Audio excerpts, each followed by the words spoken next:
I always believed a woman's beauty was in her soul. I always knew that all the rest would be very fleeting from a very early age. I appreciated those days that I was pretty in my summer dress. But I knew those days were numbered. I always did. I always knew someday I would be sitting in a booth with my man, and the beautiful young waitress would come over and smile at him, and he'd melt.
I'm so happy to see you today.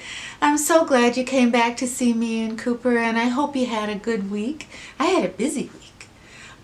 You know what? I was kind of, cruising around YouTube one night this week, and I found this girl doing this tag about skincare tips and routines, and I thought it was just kind of a very interesting tag.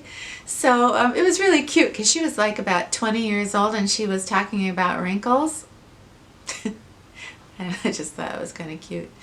So anyway, I thought we'd have a little fun today, and I thought we could go over the 9 questions. It's only 9 questions, but they're really cool questions, and I think I'm going to learn some things, and hopefully, we all can kind of share this experience of being mature women and working on our skincare and our routines, and maybe share some tips. So you want to do that today? Okay. Well, it's tonight, actually. This is one of the rare times that I'm actually filming at night, so it's summer. You can do that. So the first question is, describe your skincare routine in 5 words or less. So mine would be sunscreen, antioxidants, natural oils, and me. I didn't memorize it. The second question is, what type of skin do I have? I have an oily T-zone, and my skin is dry around the perimeter of my face. Is that a word? So yes, I have combination skin. I'm 62, I'm Italian. I didn't spend a lot of time in the sun, but I did smoke. I quit 4 years ago. So the next question is, how do I clean my face? And I do clean my face in the morning and at night. How I clean my face in the winter is different than how I clean my face in the summer. So in the winter, I'm going to be using a lot of raw shea butter soap, and I'm going to be protecting my skin a lot from the wind and the snow and the harsh temperatures with a shea butter soap. But in the summertime, I use CeraVe. I use CeraVe Hydrating Cleanser with hyaluronic acid, and I love this. I use this all year round. I just don't use it every night, but in the summer I do use it every night.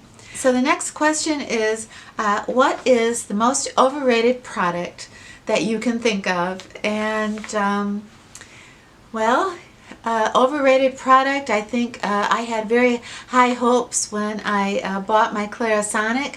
The promises were huge. My pores were going to be so clean that I was going to look so much younger, and my skin was going to look completely different, and life was going to be good as soon as I got that Clarisonic, because nothing could clean my skin like a Clarisonic. Well, that turned out really not to be the case. The Clarisonic was too harsh for my skin, and I did use it correctly. I didn't press too hard. I did use the right brushes. I did use it the right amount of time, but it still was a fail for me.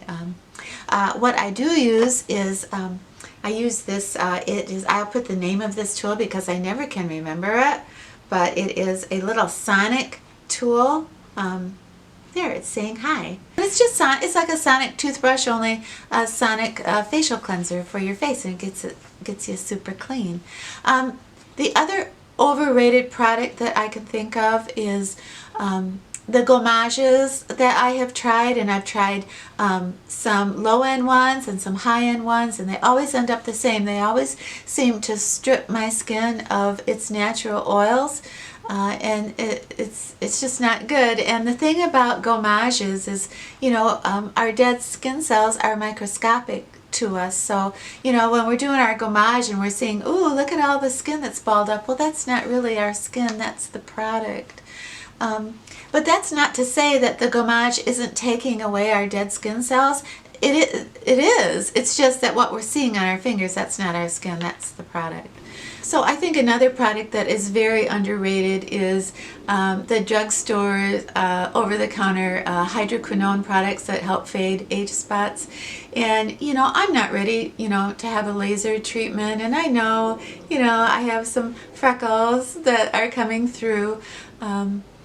But what I have noticed is, since I've been using this porcelana that has hydroquinone in it, I just picked this up at Walgreens, but there's a lot of there's other products too that have more hydroquinone in it than this one does, but I think they're underrated because I have noticed that they have greatly improved the little freckles that I have been getting. I had a couple over here that disappeared. So I thought that was pretty good without having to have a peel or a laser treatment. So I like that. And the thing about this porcelana too, it has a sunscreen in it, so I can put it on in the morning and walk Cooper and not worry. So the next question is, what is the most unusual product that you use for your skincare? I use a bee venom cream mask. I use it 3 nights a week, and that comes from Australia. It has manuka honey in it, shea butter, and bee venom. And I think the bee venom creams are becoming very, very popular. The one that I use, I love. It's very inexpensive, but it's very effective. It can be painful. It's like it feels like something is stinging your face, that when you first put it on. If I put my rosehip seed oil on first and then I put my bee venom cream on over that, there's no pain at all. But if I just use the cream, the mask in pure form, then there is that stinging. And that is to fool your skin and just to fool your brain into thinking that you've been stung 1,000 times, and then therefore rushing collagen and blood to your skin to repair the damage. It's kind of like the same concept of derma rolling. So that's why I think the bee venom masks are so popular right now. So the next question is, if you dropped me off at a pharmacy, what 2 products would I use for my skincare for the next year? And I could only have 2. Well, one would be my CeraVe cleanser, and the other one would be my rosehip seed oil. And if they didn't have my rosehip seed oil, I would probably go ahead and buy the rock retinol. Yeah. Alright, so the 8th question now is one of my favorite questions, and it is, what are your 3 favorite skincare tips of all time? So I would have to, start out by saying that the number 1 tip that I got a long time ago is get the soap off your face after you have washed your face. Get that cleanser off of your face, that when you leave soap on your face, it can cause discoloration, it can cause blemishes, it can cause clogged pores, dullness, you name it. Leaving soap in your pores at night is horrible for your skin, and it does prevent the products that you spend all that money on, it prevents them from sinking in. So I think that's why I had, trouble a little bit with a lot of these cleansing tools, because they focus so much on, taking your cleanser and pushing it deep within your pores, but there's not a lot of focus on rinsing and getting that out of your skin. So that's probably the best tip that I ever got. If it takes an extra minute in rinsing to get that soap or cleanser out of your pores, do it, because it'll be so worth it and you'll have a glow. The second tip that I think is so important is at least once a week exfoliate. Whether you're using masks or I use a sea salt scrub, and I use that 1 to 2 times a week. Microdermabrasion, you can have that done, or you can buy your own little tool, but for something that you like doing, that you find relaxing, but something to exfoliate your skin. The last tip that I think is so important for our face is to face tap. And face tapping is something that I've talked about before, but when we get older, our face tends to hold more fluid, and the fluid will settle in the lower part of our face, giving us kind of a square look and a sort of an untoned look. So face tapping and facial exercises and neck exercises, to me, they're just everything. And I'll link a video below where I talked about face tapping before. But it is just what it sounds like. You just tap to your own rhythm. I do it 3 minutes a day, in the morning and at night, and it just makes me feel like I'm getting that extra fluid out of my face and getting circulation going. And I think it's just neck exercises and facial exercises. I think they're key. They're absolutely key to perhaps not having a facelift or not having to have one. Not that we have to have one, but... And that brings us to the last question in the tag, and that is, what do I feel makes a woman's face beautiful? Like right off the top of my head, I'm thinking, of beauty that flows from inside and just shines. And superficially, what I love to see is... in ladies, over 50 or over 60, I love to see less is more. I love to see a natural glow. I love to see blush that is blended to perfection.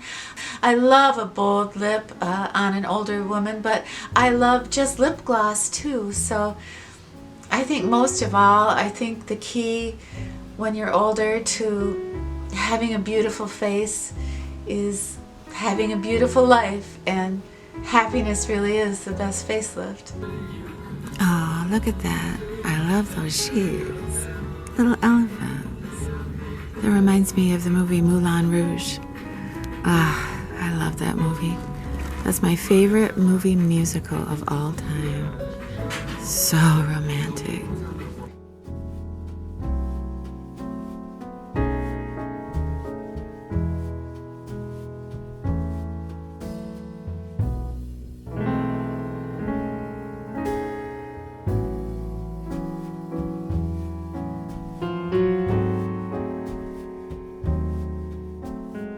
I was reading a short story this week, and it's called The Girls in Their Summer Dresses. I don't know if you've read that short story, but it's so worth it. And it meant a lot to me when I read it in my 20s, and now that I'm in my 60s, it means everything. It means so much more. I understand it more. Quickly, it's about a man and a woman, a married couple, and they're walking in New York in the summer, and this woman's husband is looking at all the young girls in their beautiful summer dresses, and he's telling her that he thinks they're beautiful, and it's breaking her heart, and she begins to cry.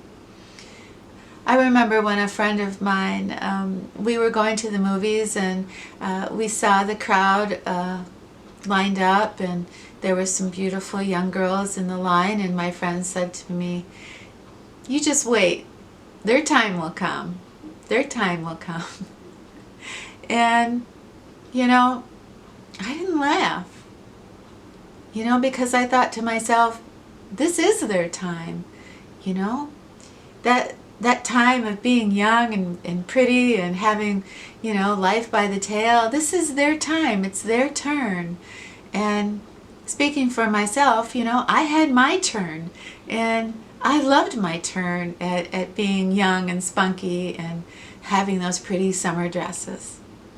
But you know what? Right now, it's my turn to be 62. It's my turn to have such peace inside, and to have developed such wisdom, and to be guided by what's in my heart, and to be able to say what's in my heart, and not be shy, and not be insecure, and not be young.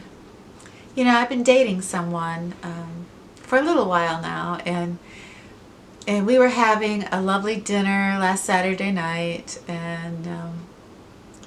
and beautiful waitress came over, and she was very flirty with my date on multiple occasions. I mean, she just kept at it. And she was beautiful. And I thought to myself, this is her turn to be absolutely stunning. And I could tell, you know, my date liked it. I think he was flattered. And I was happy for him. I felt, it made me feel insecure for a few minutes. It really did. You know, there's never a time when I look at a pretty young girl and I feel jealous. You know, I'm happy for them. And I want them to find their way in life. And I want them to have the honor and privilege of living as long as I have.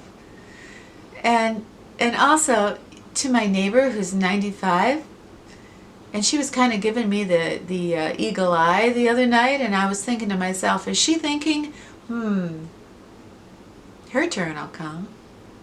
Wait till she turns 90. Even when I was a young girl, I knew that life would be like this. And that's why I bring up that short story, the girls in their summer dresses. Because at the very end of that story, she's crying because her husband is looking at other women.